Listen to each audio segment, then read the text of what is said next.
सृष्टिर रूप देखुथाए नीति नयन जुगल मोर निज भीतरकु परखिबा लागि दृष्टि नथिला छार सृष्टिर रूप देखुथाए नीति नयन जुगल मोर निज भीतरकु परखिबा लागि दृष्टि नथिला छार निस्वाधारे रुक्षता जेबे थिला जीवन रसर पंकिज जले पंकज गड़ी भरिल तुमे शंकर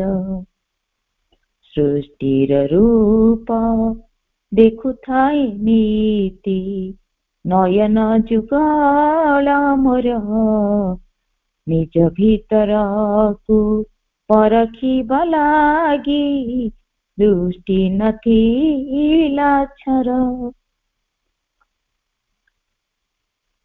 बार बार लागे योग्य नुहाई तुम पाई ए शरीर तथापि कोलाई नहीं अछ देखी क्यों संभावना मोर बार लागे योग्य नुहाई तुम पाई ए शरीर तथापि कोलाई नहीं अछ देखी क्यों संभावना मोर सृष्टिर रूप देखुथाए नीति नयन जुगल मोर निज भीतरकु परखिबा लागि दृष्टि नथिला छार रकतर नुहे आत्मीय सजन देयछ पासे भरी करमे जीवन मरम बुझाई चलाओ जीवन तरी रकतर नुहे आत्मीय सजन देयछ पासे भरी करमे जीवन मरम बुझाई चलाओ जीवन तरी सृष्टिर रूप देखुथाए नीति नयन जुगल मोर निज भीतरकु परखिबा लागि दृष्टि नथिला छार कृपामयी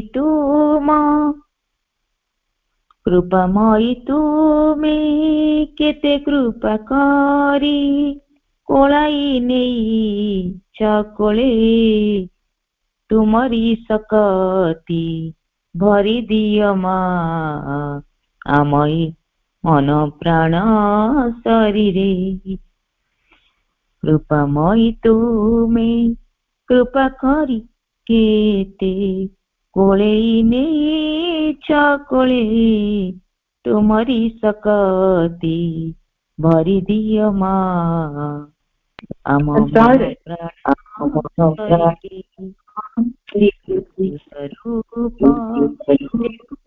नीति नयन जुगल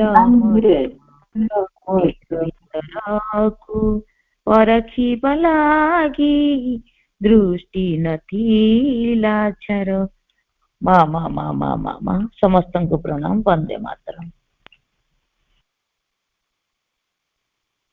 अपांकर सुंदर निवेदन लगी अपांको अशेष अशेष कृतज्ञता निजको आम नुआ वर्ष परखि नेबा एवं आगो को बढ़ी चलिबा। आज प्रथम पर्याय कार्यसूची अनुसार शेष हो जाइए। ये सब को माँ प्रभु चरण अर्पण करी आम द्वितीय पर्याय आलोचनार पर्याय को अग्रसर हेबा। आम ଆଜି ନୂଆ ବର୍ଷରେ ପାଦ ଦେଇଛେ। ଅତୀତକୁ ଛାଡ଼ି ଭବିଷ୍ୟତକୁ ଆଗେଇ ଯିବା ହେଉଛି ନୂଆ ବର୍ଷର ଲକ୍ଷ୍ୟ। କ୍ୟାଲେଣ୍ଡରର ପୃଷ୍ଠା ବଦଳି ଯାଇଛି ସତ, କିନ୍ତୁ ଆମର ଏଇ ଆଲୋଚନାର ପର୍ବ ସେମିତି ନିର୍ଦ୍ଦିଷ୍ଟ ହୋଇ ରହିଛି। ଆମେ ଅତୀତକୁ ପଛରେ ପକେଇନୁ, କାରଣ ଆମର ସମସ୍ତଙ୍କର ପ୍ରିୟ ସମ୍ମାନୀୟ ବିଧାନ ଭାଇ ଆମ ଗହଣରେ ଉପସ୍ଥିତ ଅଛନ୍ତି। ସେ ଆମକୁ ସେହି ଅତୀତରେ ଯାହା ଆଲୋଚନା ହେଇ ଆସୁଥିଲା ଚେତନାର ଅଭିଯାତ୍ରା, ଆମେ ସେଇ ଚେତନାର ଅଭିଯାତ୍ରା ପୁଣି ଆଲୋଚନାକୁ ଜାରି ରଖିବା। ଭାଇଙ୍କୁ ନବବର୍ଷର ଅନେକ ଅନେକ ଶୁଭେଚ୍ଛା ଓ ଅଭିନନ୍ଦନ। ଭାଇ ଆପଣ ଆଲୋଚନାକୁ ପ୍ରବେଶ କରନ୍ତୁ ଆଉ ଚେତନାର ଅଭିଯାତ୍ରାକୁ ଆହୁରି ଆଗେଇ ନିଅନ୍ତୁ, ଯାହାକି ଏହି ନୂତନ ବର୍ଷରେ ଆମେ ଏକ ନୂତନ ପ୍ରତିଶ୍ରୁତିବଦ୍ଧ ହୋଇ ଚେତନାକୁ ଅଗ୍ରସର କରିବା ପାଇଁ କିଛି ଆପଣଙ୍କ ଠାରୁ ଶିଖିପାରିବୁ ଏବଂ ନିଜ ଜୀବନରେ ତାକୁ କାର୍ଯ୍ୟକାରୀ କରିପାରିବୁ। ବିଧାନ ଭାଇ।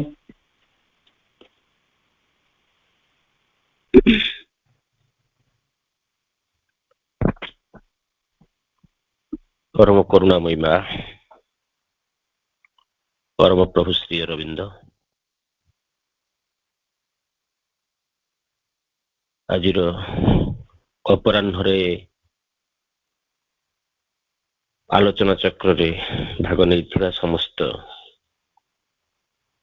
ଦିବ୍ୟ ବିଶ୍ୱ ଭାଇ ଭଉଣୀ ମାନଙ୍କୁ ମୁଁ ସ୍ୱାଗତ କରୁଛି, ଶୁଭେଚ୍ଛା ଜଣାଉଛି ନବବର୍ଷର।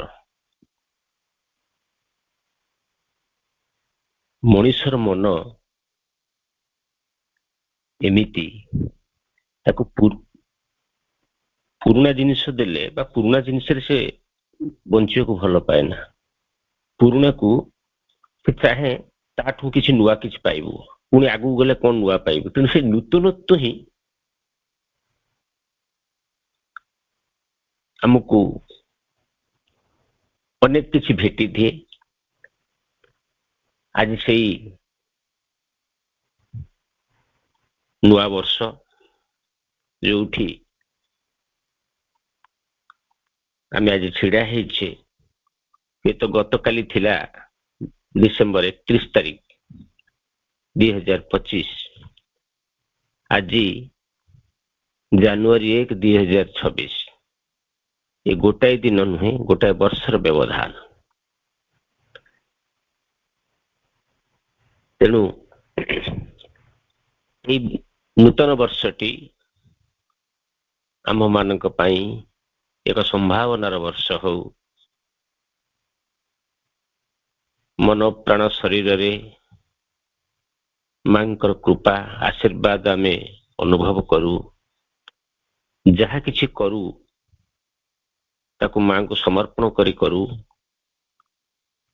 ପ୍ରତିଟି ବସ୍ତୁ ଭିତରେ ମାଙ୍କର ଉପସ୍ଥିତି ଅନୁଭବ କରିବା ପାଇଁ ମାଙ୍କୁ ପ୍ରାର୍ଥନା କରିବା, ଯେପରି ଏଇ ବର୍ଷଟି ଯେ ପ୍ରତ୍ୟେକଟି ମୁହୂର୍ତ୍ତରେ ମୁଁ ଯେପରି ତୁମକୁ ଭୁଲି ନ ଯାଏ, ତୁମର ଉପସ୍ଥିତି କୁ ମୁଁ ଯେମିତି ଜୀବନରେ ଧରି ରଖେ, ଏଇ ସଂକଳ୍ପ ନେଇ ଆଜିର କାର୍ଯ୍ୟକ୍ରମ ଭିତରକୁ ଆମେ ପ୍ରବେଶ କରିବା।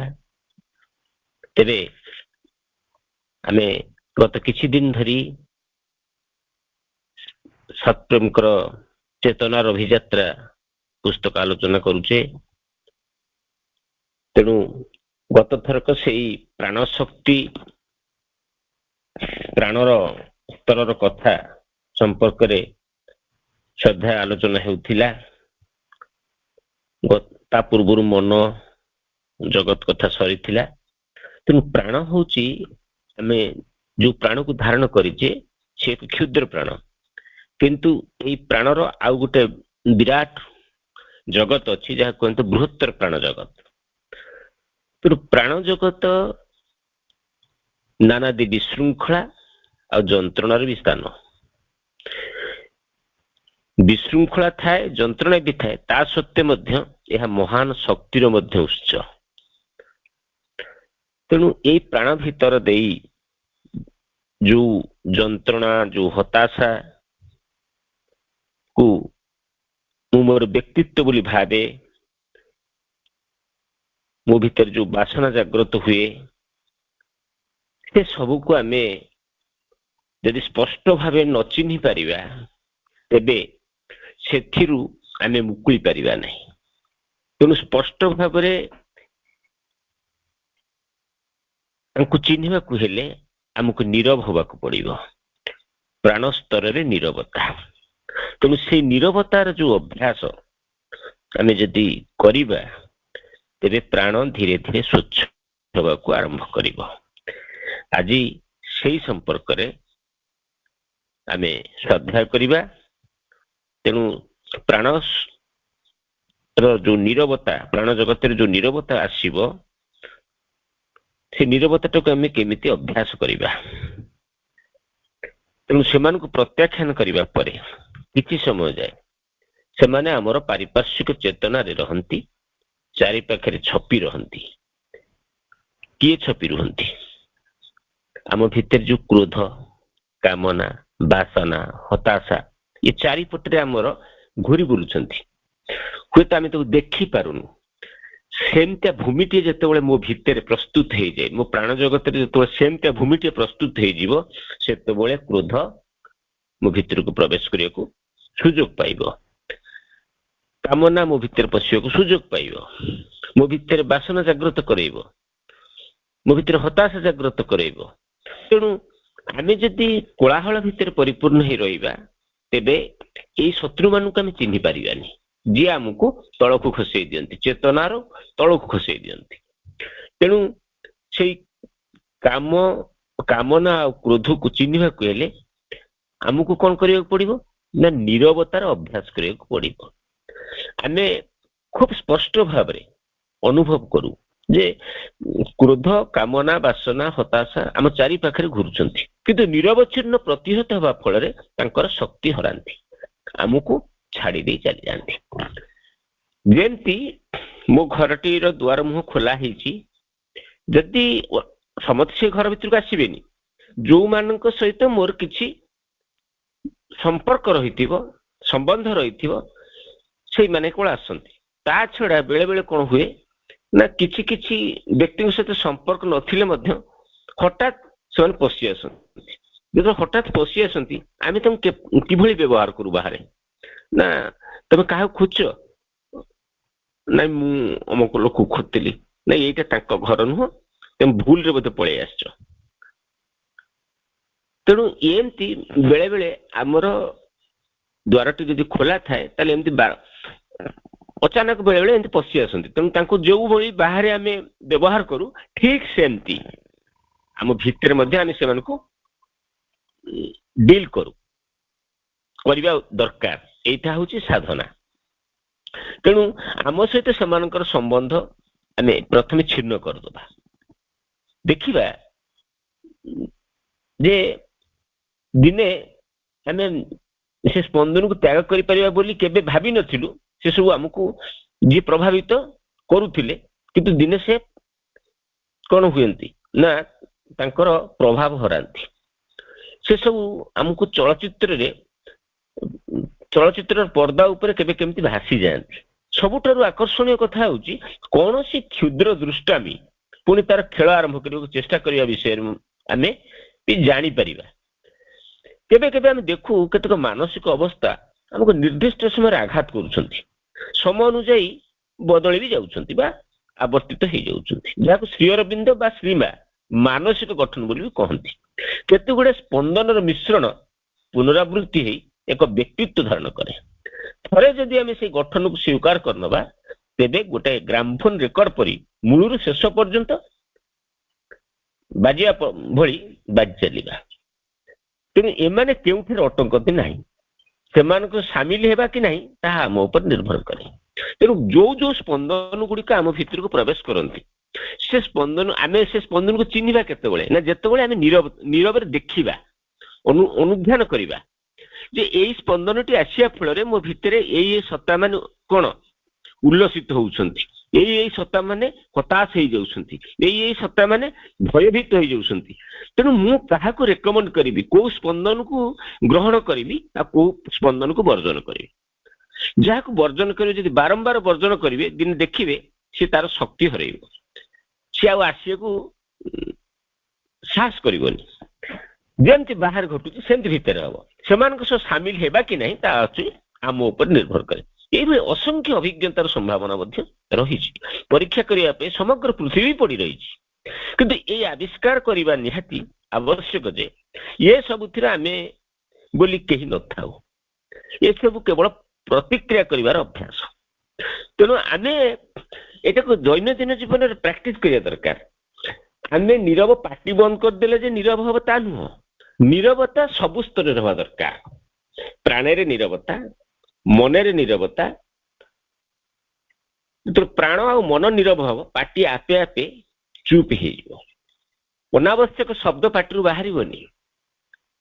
କିନ୍ତୁ ଆମେ ଅଧିକାଂଶ ସମୟରେ ଅନାବଶ୍ୟକ ଶବ୍ଦ ସବୁ ବ୍ୟବହାର କରୁ, ଅନାବଶ୍ୟକ ଆଲୋଚନା ମଧ୍ୟ କରୁ, ଯାହା ଫଳରେ ଆମ ଚେତନା ଦୂଷିତ ହୁଏ। ତେଣୁ ଆମକୁ ସେଥିରୁ ବାଦ ଦେବାକୁ ପଡିବ ଯେ ମୁଁ କିଭଳି ସେଇଥିରୁ ବଞ୍ଚିତ ହେବି, ମତେ କେମିତି ସେ ସ୍ପର୍ଶ କରିବ ନାହିଁ। କିନ୍ତୁ ଯଦି ମୋ ଭିତରେ ସେ ଭୂମିଟି ପ୍ରସ୍ତୁତ ଥାଏ, ମୋ ଭିତରେ ସେ ସତ୍ତା ଗୁଡ଼ିକ ଥାନ୍ତି ଉଜ୍ଜୀବିତ ହେଇକରି, ତାହେଲେ ସେଇ ସ୍ପନ୍ଦନ ଗୁଡ଼ିକ ମୋ ଭିତରେ କ୍ରିୟା କରିବେ। ତେଣୁ ଏଇ ଯୋଉ ଆବିଷ୍କାର କରିବା ନିହାତି ଆବଶ୍ୟକ ଯେ ଏ ସବୁଥିରେ ଆମେ ବୋଲି କେହି ନୁହଁ। ଯେତେବେଳେ ଯେ ଆମେ ଅଜ୍ଞାନବଶତଃ ବା ଅଜ୍ଞତାବଶତଃ ପ୍ରାଣିକ ଗଠନମାନଙ୍କ ସହିତ ଏକତ୍ଵ ସ୍ଥାପନ କରିଦଉ, ସେତେବେଳେ ଯାଏ କେବଳ ସେ ସବୁକୁ ଆମଠାରୁ ବିଚ୍ଛିନ୍ନ କରିବା ବ୍ୟତୀତ ଆମେ ପ୍ରକୃତିରେ କୌଣସି ପରିବର୍ତ୍ତନ ଆଶା କରିବା ବୃଥା। ତେଣୁ ଆମେ ଯଦି ସେମାନଙ୍କ ସହିତ ବନ୍ଧୁତା ରଖିବା, ସେମାନେ ଆମ ଭିତରୁ ପ୍ରବେଶ କରିବେ। ଆମେ ଯଦି ପ୍ରତିରୋଧ କରିବା, ସେମାନେ ଆମ ଭିତରକୁ ଆସିବାକୁ ସାହସ କରିବେନି। ଇଚ୍ଛା କଲେ ବି ସେମାନେ ଭୟଭୀତ ହେବେ। କିନ୍ତୁ ଯେଉଁ ମୁହୂର୍ତ୍ତରେ ଏହା କିପରି ଭାବରେ କ୍ରିୟା କରୁଛି ତାହା ବୁଝିପାରିବା, ସବୁକିଛି ପରିବର୍ତ୍ତିତ ହେଇଯାଇପାରେ। କାରଣ ଆମେ ଉତ୍ତର ଦେବୁ ନାହିଁ ବୋଲି ସ୍ଥିର କରିନୁ। ଆମେ ନୀରବତାକୁ ବ୍ୟବହାର କରି କଷ୍ଟଦାୟକ ସ୍ପନ୍ଦନ ସବୁକୁ ନଷ୍ଟ ମଧ୍ୟ କରିଦେଇପାରୁ। ଅନ୍ୟ ସ୍ତର ମଧ୍ୟକୁ ନିଜ ଇଚ୍ଛା ଅନୁସାରେ ପ୍ରବେଶ ମଧ୍ୟ କରିପାରୁ। ପ୍ରାଚୀନ ବିଶ୍ୱାସକୁ ବିରୋଧ କରି ମନୁଷ୍ୟର ପ୍ରକୃତି ପରିବର୍ତ୍ତିତ ହେଇପାରେ। ଆମର ଚେତନାରେ ପ୍ରକୃତିରେ କିଛି ଗୋଟାଏ ଚିରକାଳ ପାଇଁ ଅପରିବର୍ତ୍ତନ ହେଇ ନାହିଁ। ସବୁ କିଛି ଶକ୍ତି ବା ସ୍ପନ୍ଦନର ଖେଳ, ଯାହା ସବୁ ପୁନରାବୃତ୍ତି ଦ୍ୱାରା ହିଁ ସ୍ୱାଭାବିକ ଆବଶ୍ୟକତାର ମିଥ୍ୟା ଧାରଣା ଆମ ମନରେ ସୃଷ୍ଟି କରନ୍ତି। ସେଥିପାଇଁ ଶ୍ରୀ ଅରବିନ୍ଦଙ୍କ ଯୋଗ ପ୍ରତିକ୍ରିୟାଶୀଳ ଚେତନାର ସାଧାରଣ ନିୟମ ଗୁଡ଼ିକର ଆମୂଳଚୂଳ ରୂପାନ୍ତରର ସମ୍ଭାବନା କଥା କୁହନ୍ତି। ତେଣୁ ଆମ ଚେତନାର ଆମୂଳଚୂଳ ରୂପାନ୍ତର, ତେଣୁ ଆମୂଳଚୂଳ ରୂପାନ୍ତର ହବା ପାଇଁ ହେଲେ ଆମକୁ ସେଥିରେ କଣ ସମ୍ମତି ଦେବାକୁ ପଡିବ ଯେ ମୁଁ ଏଇ ସ୍ପନ୍ଦନ ଗୁଡ଼ିକୁ ଗ୍ରହଣ କରିବି, ଏଇ ସ୍ପନ୍ଦନ ଗୁଡ଼ିକୁ ଗ୍ରହଣ କରିବି ନାହିଁ। ଏଇ ଯୋଉ ଯାନ୍ତ୍ରିକର ପ୍ରକ୍ରିୟା ସମ୍ବନ୍ଧରେ ସଚେତନ ହେବା ପରେ ଆମେ ପ୍ରାଣ ଜଗତ ଉପରେ ପ୍ରଭୁତ୍ୱ ହାସଲ କରିବା ପାଇଁ ଠିକ ଉପାୟ ପାଇପାରିବା। ଉପାୟ ବ୍ୟବଚ୍ଛେଦ ପ୍ରକ୍ରିୟା ନୁହେଁ, ତାହା ନିରବତାର ପ୍ରକ୍ରିୟା ଦ୍ୱାରା ସମ୍ଭବ ହୁଏ। ପ୍ରାଣିକ ସଂଘର୍ଷ ଦ୍ୱାରା ପ୍ରାଣ ଜଗତର ସମସ୍ୟାର ସମାଧାନ ହୁଏ ନା। ତା ଦ୍ୱାରା ଆମର ଶକ୍ତି କ୍ଷୟ ହବ, ସମସ୍ୟା ଗୁଡ଼ିକର ବିଶ୍ୱଗତ ମୂଳ ସ୍ଥିତି ନଷ୍ଟ ହବ ନାହିଁ। ତେଣୁ ଆମେ ଅନ୍ୟ ଗୋଟାଏ ଅବସ୍ଥାକୁ ଯାଇ ଆନ୍ତର ନିରବତା ଦ୍ୱାରା ହିଁ ସେ ସବୁର ପ୍ରଭାବ ନଷ୍ଟ କରିପାରିବା। ଶ୍ରୀ ଅରବିନ୍ଦ ଜଣେ ଶିଷ୍ୟଙ୍କ ପାଖକୁ ଲେଖିଥିଲେ ଯେ ତମେ ଯଦି ଶାନ୍ତି ଲାଭ କର, ତେବେ ପ୍ରାଣ ଜଗତକୁ ପରିଷ୍କାର କରିବା ସହଜ ହୋଇଉଠିବ। ତୁମେ ଯଦି ଅନ୍ୟ କିଛି ନ କରି କେବଳ ପରିଷ୍କାର ଖାଲି କରି ଚାଲିବ, ତେବେ ଏ କାମ ଖୁବ ମନ୍ଥର ଗତିରେ ଚାଲିବ। ପ୍ରାଣ ଜଗତ ବାରବାର ଅପରିଷ୍କାର ହବ, ଏହାକୁ ଶହ ଶହ ଥର ପରିଷ୍କାର କରିବାକୁ ପଡିବ। ଶାନ୍ତି ନିଜର ସ୍ୱରୂପରେ ସମ୍ପୂର୍ଣ୍ଣ ଭାବରେ ସ୍ୱଚ୍ଛ, ତେଣୁ ସେ ଅସ୍ତିବାଚକ ଭାବରେ ତୁମର ଲକ୍ଷ୍ୟ ସାଧନରେ ସହାୟକ ହୁଏ।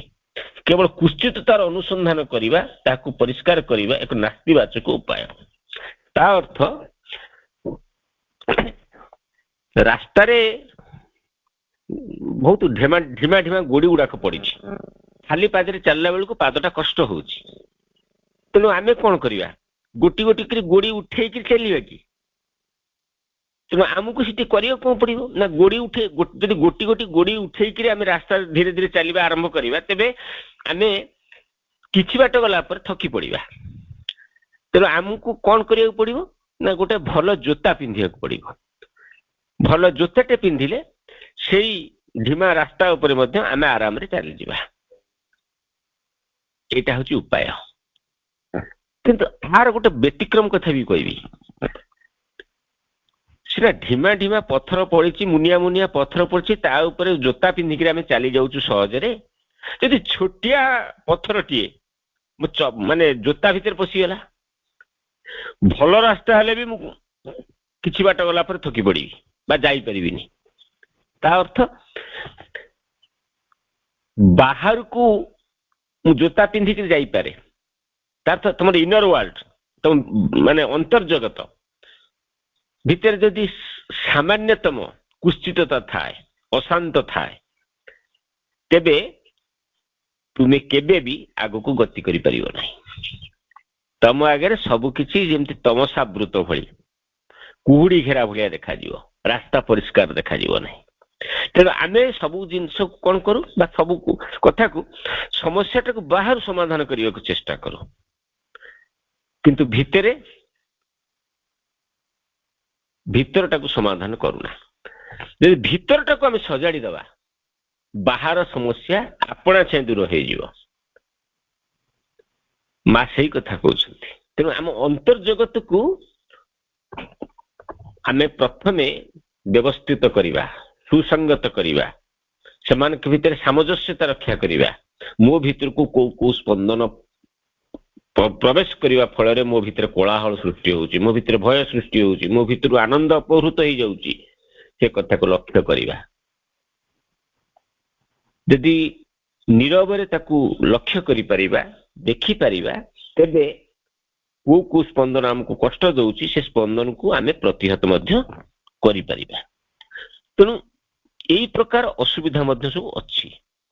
ମନୁଷ୍ୟ ମାନଙ୍କ ଠାରୁ ବିଶ୍ୱଜନୀନ ପ୍ରାଣ ଜଗତରୁ ଯୋଉ ସ୍ପନ୍ଦନ ସବୁ ଆସେ, କେବଳ ସେ ସବୁ ସାଧକକୁ ଗୋଳମାଳରେ ପକାନ୍ତି ନାହିଁ।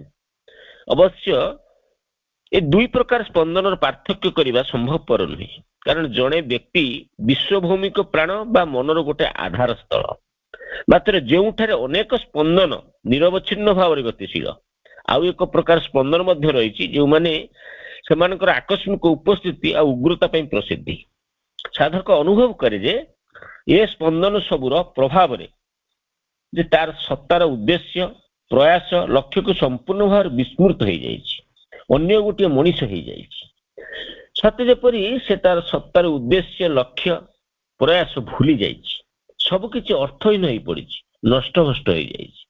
ତେଣୁ ଆମ ଭିତରେ ସବୁଠାରୁ ଶକ୍ତିଶାଳୀ ମାନେ କୋଉ ସତ୍ତାଟି ଯିଏ ଏଇ ସବୁ ଅପଶକ୍ତି ମାନଙ୍କୁ ନିମନ୍ତ୍ରଣ କରୁଛି ବା କୁଶ୍ଚିତ ତାର ସ୍ପନ୍ଦନ ସବୁ ନିମନ୍ତ୍ରଣ କରୁଛି, ତାହା ହଉଛି ବ୍ୟକ୍ତିର ଅହଙ୍କାର ଆଉ ଅଜ୍ଞାନତା। ଅହଙ୍କାର ମଣିଷ ଭିତରେ ରହିଲେ ସେ ଭାବେ ମୁଁ ଯାହା କରୁଛି ଠିକ, ଅନ୍ୟମାନେ ଭୁଲ। ତା ଭିତରେ ଉଦାରତା ଆସିବ ନାହିଁ, ଦେଖିବାର ଦୃଷ୍ଟି ସ୍ୱଚ୍ଛ ହବ ନାହିଁ। ଆଉ ଅଜ୍ଞାନତା, ଆଜି ମାଙ୍କୁ ଥରେ ବି ସେଇ କଥା ପଚରା ଯାଇଥିଲା ଯେ ଜଗତରେ ଏତେ ଦୁଃଖ କାହିଁକି? ତାର ମୂଳ କାରଣ ହଉଛି ମା କହିଲେ କେବଳ ଅଜ୍ଞାନତା। ମଣିଷ ଅନେକ ଜିନିଷ ବାବଦରେ ଜ୍ଞାନ ନାହିଁ। ଜ୍ଞାନ ନଥିବା ଫଳରେ, କୋଉ ଜ୍ଞାନ କଥା କହୁଛି, ଯୋଉ ଡାଟାବେସ୍ ଜ୍ଞାନ ନୁହଁ, ବହି ପଢିକି ଯୋଉ ଜ୍ଞାନ ହାସଲ କରିବା ସେ ଜ୍ଞାନ ନୁହଁ। ଜ୍ଞାନ ହଉଛି ଯୋଉ ଜ୍ଞାନକୁ ଆହରଣ କଲେ ମୁଁ ମୋ ନିଜକୁ ପରିଷ୍କାର ଭାବରେ ଦେଖିପାରିବି, ସ୍ପଷ୍ଟ ଭାବରେ ଚିହ୍ନି ପାରିବି, ମୋ ସତ୍ତାରେ କୋଉ ଅଂଶଟି ମତେ ଭୁଲ ରାସ୍ତାକୁ ଟାଣି ନଉଛି ତାକୁ ମଧ୍ୟ ମୁଁ ଚିହ୍ନି ପାରିବି ଆଉ ପ୍ରତିହତ ମଧ୍ୟ କରିପାରିବି। ସେଇ ଜ୍ଞାନ ମୋର ଦରକାର। ଯୋଉ ଜ୍ଞାନ ପାଇଁ ଆମେ ମାଙ୍କୁ ପ୍ରାର୍ଥନା କରୁଛୁ, ହେ ମା, ମୋ ଭିତରେ ଯୋଉ ଉଚ୍ଚତର ଶକ୍ତିଟିଏ ଅଛନ୍ତି, ଯୋଉ ଚୈତ୍ୟ ସତ୍ତାଟି ଅଛନ୍ତି, ତାହା କେମିତି ଜାଗ୍ରତ ହଉ, ସିଏ ଯେମିତି ମୋ ଜୀବନର ସମ୍ମୁଖ ଭାଗକୁ ଆସନ୍ତୁ, ମୋ ଜୀବନର ପ୍ରତ୍ୟେକ ଘଟଣାକୁ ସେଇ ଚେତନା ହିଁ ପରିଚାଳିତ କରୁ। ତେଣୁ ଆମେ ଯୋଉ ବଞ୍ଚୁଛେ ଆମ ଜୀବନରେ ଏତେ ବିଶୃଙ୍ଖଳା, ଏତେ କଷ୍ଟ, ଏତେ ଯନ୍ତ୍ରଣା, ତାର ମୂଳ କାରଣ ହଉଛି କେବଳ ଆମେ ଆମ ଉଚ୍ଚତର ଚେତନା ସାଙ୍ଗରେ ସଂଯୁକ୍ତ ହେଇପାରିନୁ। ଯେତେବେଳେ ଆମେ ଉଚ୍ଚତର ଚେତନା ସହିତ ସଂଯୁକ୍ତ ହବା, ସେତେବେଳେ ମତେ ରାସ୍ତା ଠିକ ଭାବେ ଜଣା ପଡିବ। ମୁଁ କୋଉଠି ଭୁଲ କରୁଛି ମୁଁ ମଧ୍ୟ ଜାଣିପାରିବି, ମୁଁ ନିଜେ ମଧ୍ୟ ସ୍ୱୀକାର କରିପାରିବି, ନିଜେ ମଧ୍ୟ ସଂଶୋଧନ କରିପାରିବି। ତେଣୁ ତାକୁ ସେଇ ଉଚ୍ଚତର ଚେତନାକୁ ଜାଗ୍ରତ କରିବା ପାଇଁ ମତେ ନୀରବ ହବାକୁ ପଡିବ। ମୁଁ ଅନ୍ତର୍ଜଗତ ଭିତରକୁ ଯିବି, ତାକୁ ହିଁ ଆବିଷ୍କାର କରିବି। ଯେତେବେଳେ ମୋ ଭିତରେ ସେଇ ଉଚ୍ଚତର ଚେତନାଟି କ୍ରିୟା କରିବା ଆରମ୍ଭ କରିବ, ସେତେବେଳେ ବିକ୍ଷୁବ୍ଧ ହୋଇଥିବା ପ୍ରାଣ ଧୀରେ ଧୀରେ ଶାନ୍ତ ହେବାକୁ ଆରମ୍ଭ କରିବ।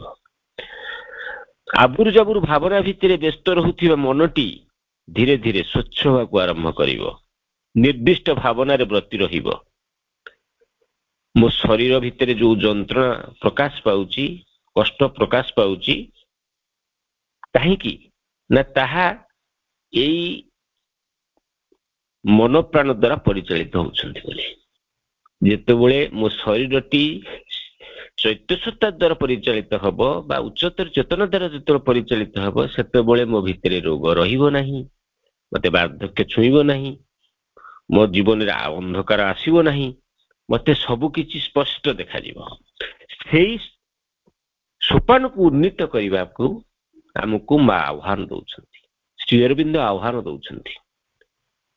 ତେଣୁ ଶ୍ରୀ ଅରବିନ୍ଦଙ୍କ ଯୋଗ ହଉଛି ଅନ୍ତର୍ଜଗତର ଯୋଗ। ବାହାରେ ତମେ ଯେମିତି ମାନେ କୁକୁଡ଼ାଟି ତା ଅଣ୍ଡା ଦିଏ, 21 ଦିନ ପର୍ଯ୍ୟନ୍ତ ଆମେ ସେ ଅଣ୍ଡାଟି ଦେଖୁ, ହଠାତ୍ ଯୋଉ ଅଣ୍ଡାଟି ଫାଟିଗଲା ଦେଖିଲା ବେଳକୁ ତା ଭିତରେ ଛୁଆଟିଏ ବାହାରି ଆସିଛି। ଠିକ ସେମିତି ଜଣେ ସାଧନା କରୁଛି କି ନ କରୁଛି ଜଣା ପଡେ ନା, କିନ୍ତୁ ଏମିତି ଗୋଟେ ସମୟ ଆସେ ତା ଭିତରୁ ସେଇଟା ପ୍ରକାଶିତ ହୁଏ।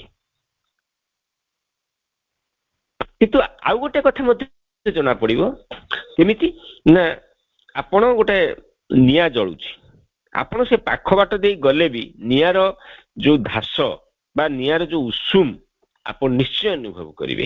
ଜଣେ ଯେତେବେଳେ ଉଚ୍ଚତର ଚେତନାରେ ବଞ୍ଚିବାକୁ ଆରମ୍ଭ କରେ, ସେତେବେଳେ ତାର ପାରିପାର୍ଶ୍ୱିକ ସ୍ଥିତି ମଧ୍ୟ ଧୀରେ ଧୀରେ ବଦଳିବାକୁ ଆରମ୍ଭ କରିବ। ତା ସଂସ୍ପର୍ଶରେ ଆସୁଥିବା ବ୍ୟକ୍ତି ବିଶେଷ ମଧ୍ୟ ଅନୁଭବ କରିବେ ସିଏ ଆଉ ସେଭଳି ନାହିଁ, ସେ ବଦଳି ଯାଇଛି। ତେଣୁ ଶ୍ରୀ ଅରବିନ୍ଦ ଓ ଶ୍ରୀମା ଏଇ ଯୋଉ ବିରୋଧୀ ଶକ୍ତି ଯୋଉ ଆମକୁ ଡିଷ୍ଟର୍ବ କରୁଛନ୍ତି, ଯୋଉ ଚେତନାକୁ, ତାକୁ କେମିତି ଆମେ ଦୂର କରିପାରିବା। ତେଣୁ ଏଇ ଯୋଉ ବିରୋଧୀ ଶକ୍ତି ମାନେ ଖୁବ ସଚେତନ ଶକ୍ତି ବି, ସେମାନଙ୍କର ମୁଖ୍ୟ କାମ ହଉଛି ବ୍ୟକ୍ତିକୁ ନିରୁତ୍ସାହିତ କରିବା, ସେ ବାଛି ନେଇଥିବା ବାଟରୁ ତାକୁ ଦୂରେଇ ଦେବା। ତେଣୁ ଏମାନଙ୍କର ଯୋଉ ଆକ୍ରମଣର ପ୍ରଥମ ଲକ୍ଷଣ ହଉଛି ଆମ ଭିତରେ ଯୋଉ ଆନନ୍ଦ ଟିକକ ଅଛି ତା ଆବୃତ ହେଇଯିବ, ଆଉ ଆନନ୍ଦ ରହିବ ନାହିଁ, ଚେତନା ବି ଆବୃତ ହେଇଯିବ, ସବୁ କିଛି ଦାରୁଣ ଦୁଃଖ ଆଉ ପରିବେଶ ଭିତରେ ଆଚ୍ଛାଦିତ ହେଇଯିବ। ତେଣୁ ଇଏ ଶତ୍ରୁ ଆମ ପାଖରେ କିଭଳି ମାନେ ଉପସ୍ଥିତ ହେଇଛନ୍ତି ବୋଲି ଆମେ ଜାଣିବା କେମିତି ନା, ଯନ୍ତ୍ରଣା ହଉଛି ଏ ଶତ୍ରୁ ଉପସ୍ଥିତିର ଏକ ନିଶ୍ଚିତ ଲକ୍ଷଣ। ଏଇ ଶକ୍ତି ମାନଙ୍କର ପ୍ରିୟ କାର୍ଯ୍ୟ ହେଲା ଦୁଃଖାତ୍ମକ ନାଟକ ସୃଷ୍ଟି କରିବା। ସେଇ ଉପାୟରେ ହିଁ ସେମାନେ ଭୟାବହ ଗଣ୍ଡଗୋଳ ସୃଷ୍ଟି କରନ୍ତି, କାରଣ ଆମ ଭିତରେ ଏପରି ଗୋଟେ ସତ୍ତା ସହିତ ସେମାନଙ୍କର ବନ୍ଧୁତ୍ୱ ସ୍ଥାପନ ହୋଇଥାଏ ଯେ ଏଇଭଳି ନାଟକକୁ ସେମାନେ ଭଲ ପାଆନ୍ତି, ଯଦିଓ ସେ ଏଥିରୁ ଉଦ୍ଧାର ପାଇବାର ପାଇଁ ଚିତ୍କାର କରୁଥାନ୍ତି। ମୁଁ ଜାଣୁଛି ମତେ ଏଇଟା କଷ୍ଟ, କିନ୍ତୁ ତା ସତ୍ତ୍ୱେ ବି ମୁଁ ଛାଡି ପାରୁନି, କାହିଁକିନା ତା ପ୍ରତି ମୋର ଗୋଟେ ଆଟାଚମେଣ୍ଟ ଅଛି, ଭଲ ପାଇବା ଅଛି। ମୁଁ ଜାଣୁଛି ସେ ତା ସକାଶେ ମୋ ଜୀବନରେ ଅନେକ ଅନେକ ନଷ୍ଟ ହେଇସାରିଲାଣି, ମୋର ବହୁତ କ୍ଷତି ହେଇସାରିଲାଣି। ମନେକର ଗୋଟେ ନିଶା, ଗୋଟେ ଶତ୍ରୁ, ନିଶା ପ୍ରତି ଆସକ୍ତ ହବା। ଏଇ ନିଶା ଖାଇବା ଫଳରେ କିଛି ଲୋକ ତାଙ୍କ ପରିବାର ନଷ୍ଟ କରିସାରିଲେଣି, ତାଙ୍କ ବନ୍ଧୁବାନ୍ଧବ ମାନେ ସମ୍ପର୍କ ନଷ୍ଟ କରିସାରିଲେଣି, ତା ଜୀବନଟି ବି ଧୀରେ ଧୀରେ ନଷ୍ଟ ହେଇସାରିଲେଣି। ତା ସତ୍ତ୍ୱେ ବି ସେ ତାକୁ ଛାଡି ପାରୁନି। ଛାଡି ନ ପାରିବାର କାରଣ କଣ? କେବଳ ତା ପ୍ରତି ତାର ଆଟାଚମେଣ୍ଟ ଅଛି, ଭଲ ପାଇବା ଅଛି। ଯେତେବେଳେ ତା କତରୁ ସେ ଆଟାଚମେଣ୍ଟଟା ଦୂର ହେଇଯିବ, ସେତେବେଳେ ସେ ତାକୁ ଛାଡିଦବ। ତେଣୁ ଆମ ପାଖରେ ଏଇ ଶତ୍ରୁ ମାନେ କାହିଁକି ଅଛନ୍ତି? କାରଣ ସେମାନଙ୍କ ସହିତ ଆମର ଗୋଟେ ବ୍ୟକ୍ତିଗତ ସମ୍ବନ୍ଧ ରହିଛି, ଭଲ ପାଇବା ଅଛି, ଯାହା ଫଳରେ ଆମେ ତାକୁ ଦୂରେଇ ଦେଇ ପାରୁନୁ। ତେଣୁ ଏଇ ଶକ୍ତି ମାନଙ୍କର କାର୍ଯ୍ୟ ହଉଛି ଦୁଃଖାତ୍ମକ ନାଟକ ସୃଷ୍ଟି କରିବା। ତେଣୁ ସେମାନେ କଣ କରନ୍ତି ନା ଭୟାବହ ଗଣ୍ଡଗୋଳ ସୃଷ୍ଟି କରନ୍ତି। ଆମ ଭିତରେ ଏପରି ଗୋଟେ ସତ୍ତା ସହିତ ସେମାନେ ବନ୍ଧୁତ୍ୱ ବି ସ୍ଥାପନ କରନ୍ତି ଯେ ଏପରି ଯିଏ ଯୋଉ ସତ୍ତାଟି ଆମ ଭିତରେ ସେ ନାଟକଟିକୁ ଭଲ ପାଏ, ଯଦିଓ ସେ ଏଥିରୁ ଉଦ୍ଧାର ପାଇବା ପାଇଁ ଚିତ୍କାର କରୁଥାଏ। ସାଧାରଣତଃ ସେମାନେ ଆମକୁ ଏକ ଅଚାନକ ଚରମ ଅପରିବର୍ତ୍ତନୀୟ ନିଷ୍ପତ୍ତି ନେବାକୁ ବାଧ୍ୟ କରନ୍ତି। ଦେଖିଥିବେ ଅହଙ୍କାରୀ ଲୋକ ଗୁଡାକ ଠୋଠା କଥାବାର୍ତ୍ତା, ମୁଁ ତ ଏଇଟା କହିଲେ ହବ, ଆଉ ଯଦି ନହବ ତାହେଲେ ମୁଁ ଏଇଆ କରିବି ନାହିଁ। ୟାର ଅର୍ଥ ସେ ସେଇ କଥା କହୁଛନ୍ତି, ମାନେ ତମକୁ ଅପରିବର୍ତ୍ତନୀୟ ନିଷ୍ପତ୍ତି ନେବାକୁ ବାଧ୍ୟ କରନ୍ତି, ତଦ୍ୱାରା ଆମର ଲକ୍ଷ୍ୟ ପଥରୁ ଆମକୁ ଦୂରେଇ ଦିଅନ୍ତି। ତେଣୁ ଏହା ଏକ ପ୍ରକାର ବଳ ପ୍ରୟୋଗକାରୀ ନିର୍ଦ୍ଦିଷ୍ଟ ସ୍ପନ୍ଦନ ଯାହା ଆମଠାରୁ ଆଶୁ ଅନୁମୋଦନ ଦାବି କରେ।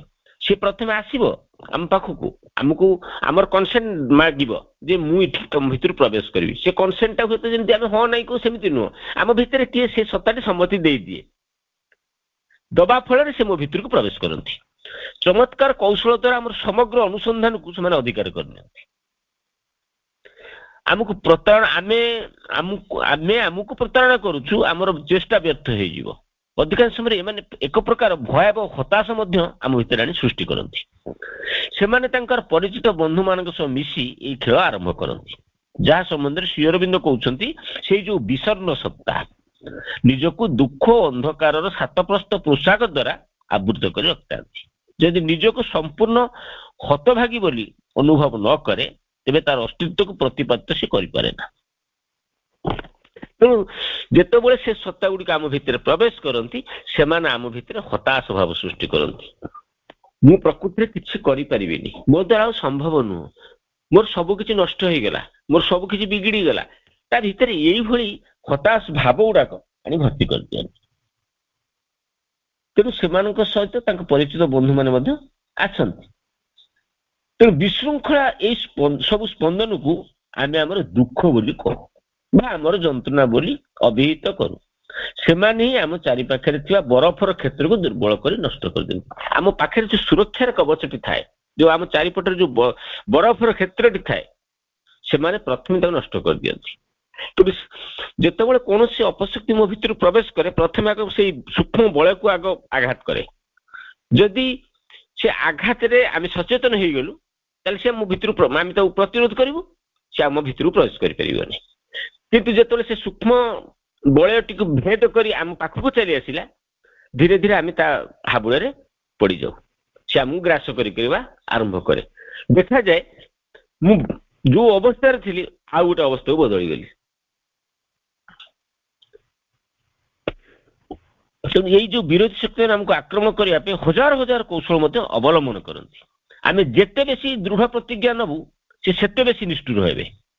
ଏ କଥା ଅତିରଞ୍ଜିତ ବୋଲି ମନେ ହେଇପାରେ, କିନ୍ତୁ ଯୋଉ ବ୍ୟକ୍ତି ଉନ୍ନତି କରିବା ପାଇଁ କେବେ ଚେଷ୍ଟା କରିନାହିଁ ସେ ହିଁ କେବଳ ଏକାଥରେ ସନ୍ଦେହ କରିବ। ଯେତେବେଳେ ଯେ ଆମେ ସାଧାରଣ ଗୋଷ୍ଠୀ ସହିତ ଜୀବନ ଅତିବାହିତ କରୁଛୁ ଜୀବନ ସହଜତର ମନେ ହେଉଛି। ସେହିପରି ଜୀବନରେ କିଛି ଉଠାଣି ଅଛି, କିଛି ଗୋଡାଣି ବି ଅଛି। ଅତ୍ୟଧିକ ଗୋଡାଣି ନାହିଁ କି ଅତ୍ୟଧିକ ମଧ୍ୟ ଉଠାଣି ନାହିଁ। ତେଣୁ ଆମେ ଯେତେବେଳେ ଏଇ ଗର୍ତ୍ତ ଭିତରୁ ବାହାରକୁ ଯିବାକୁ ଚାହୁଁଛୁ ଅସଂଖ୍ୟ ଶକ୍ତି ଉପରକୁ ଉଠି ଆସନ୍ତି। ସେମାନେ ଚାହାନ୍ତି ଯେ ଆମେ ଅନ୍ୟ ସମସ୍ତଙ୍କ ଭଳି ବଞ୍ଚି ରହିବା ଉଚିତ। ସେତେବେଳେ ଆମେ ଦେଖୁ ଆମର ଏ ଯୋଉ ବନ୍ଦୀ ଜୀବନ ଶୃଙ୍ଖଳିତ ଭାବରେ ପରିଚାଳିତ। ଆମେ ଆହୁରି ମଧ୍ୟ ଉପଲବ୍ଧି କରୁ ଯେ ଠିକ ଯେତିକି ଊର୍ଦ୍ଧ୍ୱକୁ ଯିବା ପାଇଁ ଆମେ ସମର୍ଥ ସେତିକି ନିମ୍ନକୁ ଓହ୍ଲାଇବା ପାଇଁ ମଧ୍ୟ ଆମେ ସମର୍ଥ। ଆମର ଊର୍ଦ୍ଧ୍ୱକୁ ଉଠିବାର କ୍ଷମତା ଦ୍ୱାରା ଆମର ଗୋଡାଣି ସବୁ ନିରୂପିତ ହୁଅନ୍ତି। ଏହିପରି ଆମ ଆଖିରୁ ଅନେକ ଆବରଣ ଖସି ପଡେ। ଆମେ ଯଦି ନିଜ ପ୍ରତି ପ୍ରକୃତ ସାଧୁତା ଅବଲମ୍ବନ କରୁ ତେବେ ଆମେ ଦେଖିବା ଯେ ଆମେ ଯେକୌଣସି କର୍ମ ନିମନ୍ତେ ସମର୍ଥ। ତେଣୁ ଶ୍ରୀ ଅରବିନ୍ଦ କହୁଛନ୍ତି ଆମର ସଦ୍ଗୁଣ ଯୋଉ ସବୁ ଆମେ ଧାରଣ କରିଛୁ ତାହା କେବଳ ଛଳନାମୟ ଅପରିଚ୍ଛନ୍ନତା। ତେଣୁ ଛଳନା କରିବାରେ ଯଦି କେହି ଧୁରନ୍ଧର ଥାଏ ସେ ହେଉଛି ମଣିଷ। ଅନ୍ତରରେ କପଟ ରଖିଥିବ, ମୁହଁରେ ମିଠା କଥା କହୁଥିବ। ଆମେ ଯୋଉମାନେ ପ୍ରକୃତରେ ସେ ବ୍ୟକ୍ତି ସତ୍ତାକୁ ଜାଣିଥିବେ ତାହେଲେ ତା କପଟତା ଧରିପାରିବେ, ତା ମାନେ ମିଠା କଥା କହୁଥିବା ଛଳନାକୁ ମଧ୍ୟ ଜାଣିପାରିବେ। କିନ୍ତୁ ଆମେ ସାଧାରଣତଃ ଶୀଘ୍ର ଜାଣିପାରୁନା, ଜାଣି ନପାରୁ ବୋଲି ବୋକା ବନିଯାଉ। ଆପଣ ଦେଖିବେ, ଆପଣ ଜଣକୁ ଟିକେ ପ୍ରଶଂସା କରିଦିଅନ୍ତୁ, ସେ ଭାରି ଖୁସି ହେଇଯିବ, କିନ୍ତୁ ସେ ପ୍ରକୃତରେ ସେ ପ୍ରଶଂସାର ଯୋଗ୍ୟ ନ ହେଇଥାଉ ଆପଣ ଆପଣଙ୍କ କାମ ହାସଲ କରିନେବେ। ସେଇ କଥା କହୁଛନ୍ତି ଯେ ଆମେ ଯୋଉ ସବୁ ସଦ୍ଗୁଣ ଧାରଣ କରିଛୁ ତାହା ହଉଛି ଛଳନାମୟ ଅପରିଚ୍ଛନ୍ନତା। ପୃଥିବୀର ସମସ୍ତ ଆଧ୍ୟାତ୍ମିକ ଇତିହାସରେ ଏଇ ସବୁ ବିରୋଧୀ ଶକ୍ତି ଗୁଡିକୁ ବିଭିନ୍ନ ନାସ୍ତିବାଚକ ଆସୁରିକ ନାମରେ ନାମିତ କରାଯାଇଛି। ସତେ ଯେପରି ସେମାନଙ୍କର ଏକମାତ୍ର ଲକ୍ଷ୍ୟ ସାଧକକୁ ବଦନାମ କରିବା, ଭଦ୍ର ଲୋକକୁ କଷ୍ଟ ଦେବା। ପ୍ରକୃତ କଥା କିନ୍ତୁ ଅନ୍ୟ ପ୍ରକାର। କାରଣ ଈଶ୍ୱରଙ୍କ ମଧ୍ୟରେ ଶୈତାନ ନଥାଇ ଆମେ କେଉଁଠାରେ ରହିପାରିବା କି? ସେ ଯଦି ଈଶ୍ୱରଙ୍କ ମଧ୍ୟରେ ଅବସ୍ଥିତ ନୁହେଁ ତେବେ ଈଶ୍ୱର ବୋଲି ଆଉ କଣ ଅବଶିଷ୍ଟ ରହିଲା?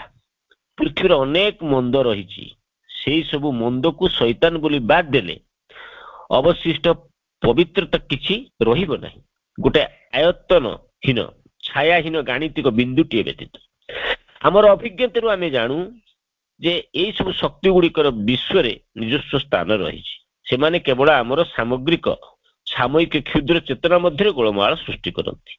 ଆହୁରି ମଧ୍ୟ ସେମାନଙ୍କର ଗୋଟେ ବିଶେଷ ଉଦ୍ଦେଶ୍ୟ ରହିଥାଏ। ଆମେ ଯେତେବେଳେ ଅସାବଧାନ ଥାଉ ସେତିକି ବେଳେ ହିଁ ସେମାନେ ଆକ୍ରମଣ କରନ୍ତି। ଯଦି ଆମେ ଏକବାର ସ୍ଥିର ଏକାଗ୍ର ହେଇ ରହିବା ସେମାନେ ମୁହୂର୍ତ୍ତକ ପାଇଁ ମଧ୍ୟ ଆମକୁ ହଲଚଲ କରିପାରିବେ ନାହିଁ।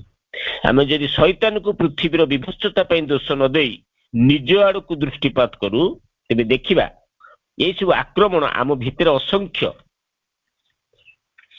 ନୈତିକ ଛଳନା ମାନଙ୍କ ଭିତରୁ ଗୋଟିଏ କିଛିକୁ ବାହାରକୁ ଟାଣି ଆଣିଛି, କିମ୍ବା ଶ୍ରୀମାଙ୍କ ଭାଷାରେ ଆମେ ଯୋଉ ବସ୍ତୁକୁ ଦେଖିବାକୁ ନ ଚାହିଁ ଘୋଡେଇ ରଖୁ ସେଇ ଜାଗାରୁ ହିଁ କମ୍ବଳକୁ ଟାଣି ଆଣିଛି। ଆପଣ ଦେଖିବେ ଯୋଉ ଦିନ ଆପଣ ଘର ପରିଷ୍କାର କରିବାକୁ ଚେଷ୍ଟା କରିବେ ସେଇଦିନ ହିଁ ସବୁ ଯାକ ଅଳିଆ ଆପଣ ଦେଖିବେ। ଯୋଉ ଦିନ କହିବେ ମୁଁ ଆଜିଠାରୁ 10 ମିନିଟ ଲେଖା ପ୍ରତ୍ୟେକ ସନ୍ଧ୍ୟାରେ ମେଡିଟେସନ କରିବି, ଆପଣ ସେଇ ମୁହୂର୍ତ୍ତରୁ ଦେଖିବେ ଆପଣଙ୍କ ଭିତରେ କେତେ କେତେ ଭାବନା ଯାତାୟାତ କରୁଛନ୍ତି, ଆପଣଙ୍କୁ ସେଇ ଧ୍ୟାନସ୍ଥ ହେବାରୁ ଆପଣଙ୍କୁ ହଲଚଲ କରୁଛନ୍ତି, ଆପଣ ସ୍ଥିର ଭାବରେ ଧ୍ୟାନସ୍ଥ ହେଇପାରୁନାହାନ୍ତି। ଯଦି ଆପଣ ନିରବଚ୍ଛିନ୍ନ ଭାବରେ ଗୋଟେ ସ୍ଥିର କରି ମୁଁ ପ୍ରତ୍ୟେକ ଦିନ 10 ମିନିଟ ମାଙ୍କ ପାଖରେ ନିରବରେ ବସିବି, ମୋ ଭିତରକୁ କୌଣସି ଅଲଗା ଭାବନା ମାନଙ୍କୁ ଆଣିବାକୁ ଦେବି ନାହିଁ, ତେବେ ଦେଖିବେ ଧୀରେ ଧୀରେ ଯୋଉ ଭାବନା ଗୁଡାକ ଆପଣଙ୍କ ଭିତରେ ବେଶୀ ବେଶୀ ଚାଲୁଥିଲା ଧୀରେ ଧୀରେ ଦେଖିବେ ଆପଣ ସେମାନଙ୍କୁ ଯେତେବେଳେ ଦୃଷ୍ଟି ନିକ୍ଷେପ କଲେ ସେମାନେ ଧୀରେ ଧୀରେ ଆସିବା ବନ୍ଦ କରିଦେବେ। ଦିନେ ଏମିତି ଗୋଟେ ସମୟ ଆସି ପହଞ୍ଚିବ ଆପଣ 10 ମିନିଟ ପୁରା ଆରାମରେ ବସିଯିବେ, ଆପଣଙ୍କ ଭିତରେ କିଛି ଗଣ୍ଡଗୋଳ ସୃଷ୍ଟି ହେବନି, କୌଣସି ଅଲଗା ଭାବନା ଆସିବ ନାହିଁ।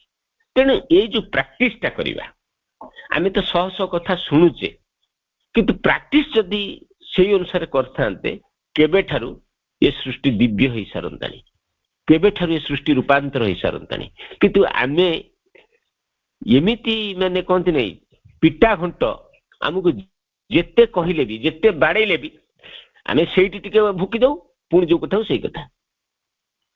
ତା ଅର୍ଥ ଆମକୁ ପାହାର ଯୋଉଥିପାଇଁ ଶ୍ରୀ ଅରବିନ୍ଦ ନିଜେ ମା ଲେଖିଛନ୍ତି ଯୋଉ ଚିରନ୍ତନୀ ବହିରେ ଶ୍ରୀ ଅରବିନ୍ଦ କହୁଛନ୍ତି, ହେ ପରମ ପ୍ରିୟ ତମେ ଯଦି ମତେ ସତରେ ଭଲ ପାଉଛ ତାହେଲେ ମତେ ଠିକଣା ବେଳରେ ପ୍ରହାର କର, ଯଦି ପ୍ରହାର ନ କରିବ ମୁଁ ଜାଣିବି ତମେ ମତେ ଭଲ ପାଉନା। କେତେ ଚମତ୍କାର ପ୍ରାର୍ଥନା ଇଏ। ଆମେ କେବେ ଭାବିଛୁ ଯେ ମା ମୋର ଯୋଉ ଦୁର୍ଗୁଣ ଗୁଡିକ ଅଛି, ଯୋଉ ଅପଶକ୍ତି ଗୁଡିକ ମତେ ମୋ ପଥରୁ ବିଚ୍ୟୁତ କରୁଛନ୍ତି ତାକୁ ତୁମେ ପ୍ରହାର କର, ସଜାଡି ଦିଅ?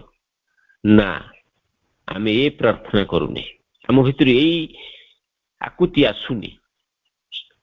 ମୋର ଅମକ ଅଭାବ ଅଛି ଦେଇଦିଅ, ମୋର ସମକ ଅଭାବ ଅଛି ଦେଇଦିଅ, ମୋର ସମକ ଅଛି ହେଇନି କରିଦିଅ। ଏଇ ପ୍ରାର୍ଥନାରୁ ଆମେ କେବେ ମୁକୁଳିବା ଯେ ଆମେ ଅନ୍ତତଃପକ୍ଷେ ନିଜ ବାବଦରେ ମାଙ୍କୁ ପ୍ରାର୍ଥନା କରିବା, ହେ ମା ତୁମେ ମୋ ଭିତରେ ରହି କ୍ରିୟା କର, ମୋ ଭିତରେ ଯୋଉ ଶକ୍ତି ମତେ ତୁମ ଠାରୁ ଦୂରେଇ ନେଉଛି, ତୁମ ଚେତନାରୁ ଦୂରକୁ ନେଇଯାଉଛି, ସେଇ ଶକ୍ତିକୁ ମୋ ପାଖରୁ ଦୂରେଇ ଦିଅ। ଯଦି ଆମେ ବାରମ୍ବାର ମାଙ୍କୁ ଏଇ ପ୍ରାର୍ଥନା କରିବା, ଦିନେ ସମୟ ଆସିବ ଯୋଉ ଶତ୍ରୁ ଗୁଡ଼ିଏ ଆମକୁ ଏତେ ଯନ୍ତ୍ରଣା ଦଉଛନ୍ତି, ଏତେ କଷ୍ଟ ଦଉଛନ୍ତି, ସେ ଶତ୍ରୁ ଧୀରେ ଧୀରେ ତାଙ୍କର ଶକ୍ତି ହରାଇ ବସିବେ, ଆମେ ମଧ୍ୟ ଆମ ଲକ୍ଷ୍ୟ ସ୍ଥଳରେ ପହଞ୍ଚି ପାରିବା। ତେଣୁ ଏଇ ଯୋଉ କ୍ଷୁଦ୍ର ବା ବୃହତ କମ୍ବଳ ଯୋଉ କଥା କହିଲେ ମା, ଯେ ଆମେ ଯେଉଁ ସବୁ ବସ୍ତୁକୁ ଦେଖିବାକୁ ନ ଚାହିଁ ଘୋଡେଇ ଦଉ, ସେଇ ଜାଗାରୁ ହିଁ କମ୍ବଳକୁ ଟାଣି ଆଣିଛି। ତା ଅର୍ଥ ଆପଣ ଦେଖିଥିବେ ଗୋଟେ ଗୋଡରେ ଆପଣ ଝୁଣ୍ଟିଛନ୍ତି, ଖଣ୍ଡିଆ ହେଇଯାଇଛି, ସେ ଧୀରେ ଧୀରେ କିଛି ଦିନ ପରେ ଗୋଟେ ବକଳ ବାନ୍ଧି ଗଲାଣି, ଆପଣ ଶୁଖି ଆସିଲାଣି, କିନ୍ତୁ ଦରଜଟା ଅଛି। ଆପଣ ଯଦି କେବେ ଅନ୍ୟମନସ୍କ ହେଇ ଯାଉଥିବେ, ପ୍ରଥମେ ଆଗ ସେଇଠି ହିଁ ଆଘାତ ହବ, ପୁଣି ଖଣ୍ଡିଆ ହବ, ପୁଣି ରକ୍ତ ଝରିବ, ପୁଣି କଷ୍ଟ ହବ। ତେଣୁ ସେଇ କଥା କହୁଛନ୍ତି, ଯୋଉ ଗୁଡାକୁ ତୁମେ ଲୁଚିବାକୁ ଚେଷ୍ଟା କରୁଥିବ, ଦେଖିବ ଦିନେ ସେଇ ଜାଗାରୁ ହିଁ, ମାନେ ତମର ସବୁ ଗୁଣ ଗୁଡିକ ଭଲ, ଗୋଟାଏ କିଛି ଖରାପ ଗୁଣ ଅଛି, ସେଇ ଗୋଟିକ ଖରାପ ଗୁଣ ହିଁ ମା ସେଇଠି ଆଗ ହସ୍ତକ୍ଷେପ କରିବେ। ସେଇଟା ଆଗ ରୂପାନ୍ତର ହେବା ଦରକାର। ସେଇଟା ରୂପାନ୍ତର ହେଲେ ହିଁ ତମେ ପୂର୍ଣ୍ଣାଙ୍ଗ ହେଇପାରିବ, କିନ୍ତୁ ଆମେ ସେଇଟାକୁ ଘୋଡେଇ ଦଉ। ମା କହୁଛନ୍ତି ସେଇଠି ହିଁ, ମାନେ ଆମେ ଯେଉଁ ସବୁ ବସ୍ତୁକୁ ଦେଖିବାକୁ ନ ଚାହିଁ ଘୋଡେଇ ଦଉ, ସେଇ ଜାଗାରୁ ହିଁ ସେ କମ୍ବଳକୁ ଟାଣି ଆଣନ୍ତି। ଏଇ ଯୋଉ କ୍ଷୁଦ୍ର ବା ବୃହତ କମ୍ବଳ ଗୁଡିକ କେବଳ ଆମର ଦୁର୍ବଳତାକୁ ଘୋଡେଇ ରଖିବା ପାଇଁ ବ୍ୟବହୃତ ହେଇ ରହିଥାନ୍ତି ତା ନୁହଁ, ଏମାନେ ସାରା ପୃଥିବୀରେ ସବୁଠାରେ ରହନ୍ତି। ଏମାନେ ପୃଥିବୀର ଦୁର୍ବଳତା ସବୁକୁ ଆତ୍ମବଣିମାକୁ ଲୁଚେଇ ରଖନ୍ତି। ବେଳେ ବେଳେ ଏଇ ବିରୋଧୀ ଶକ୍ତି କିଛିଟା ହିଂସ୍ରତାର ସହିତ ଏଇ ଆବରଣକୁ ଉତାରି ଦିଅନ୍ତି।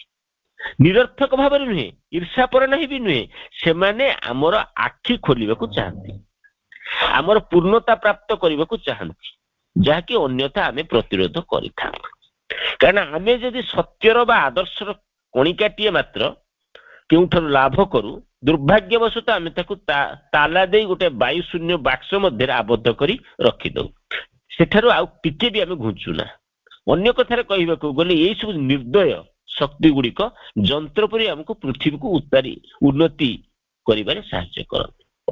ମନୁଷ୍ୟ ଯାହା ନିମିତ୍ତ ପତିତ ହୁଏ, ତାରି ଦ୍ୱାରା ହିଁ ଉତ୍ଥିତ ହୁଏ। କେତେ ଚମତ୍କାର କଥା। ଆମକୁ ଯିଏ ଯୋଉ ଶକ୍ତି ଆମକୁ ତଳକୁ ଖସେଇ ଦଉଛି, ସେଇ ଶକ୍ତି ହିଁ ଆମକୁ ଉପରକୁ ଉଠେଇ ଦବ।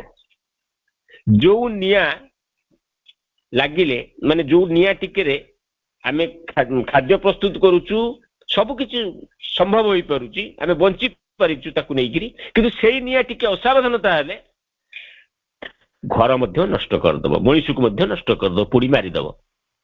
ତେଣୁ ସେଇ ଯୋଉ ନିଆଁର ଭୁଲ ନୁହଁ, ଭୁଲଟା ହଉଛି କୋଉଠି ନା ଆମ ବ୍ୟବହାରକାରୀର।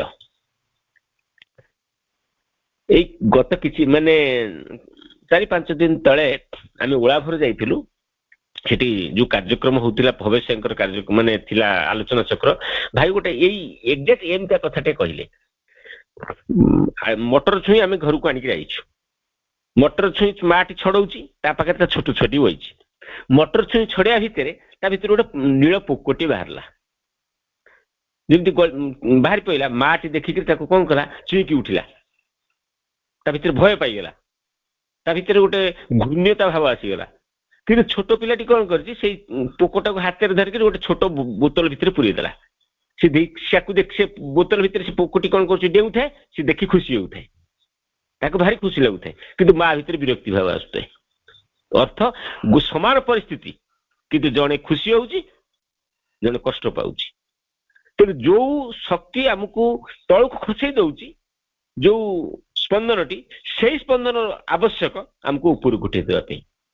ଏଇ କଥା ହିଁ ମା କହୁଛନ୍ତି। ତେଣୁ ଆଜି ତ ସମୟ ହେଇଗଲାଣି, ଆଜିର ଏ ସ୍ୱାଧ୍ୟାୟ ଆଲୋଚନାକୁ ଆମେ ଏଇଠି ରଖିବା। ବନ୍ଦେ ମାତରମ୍।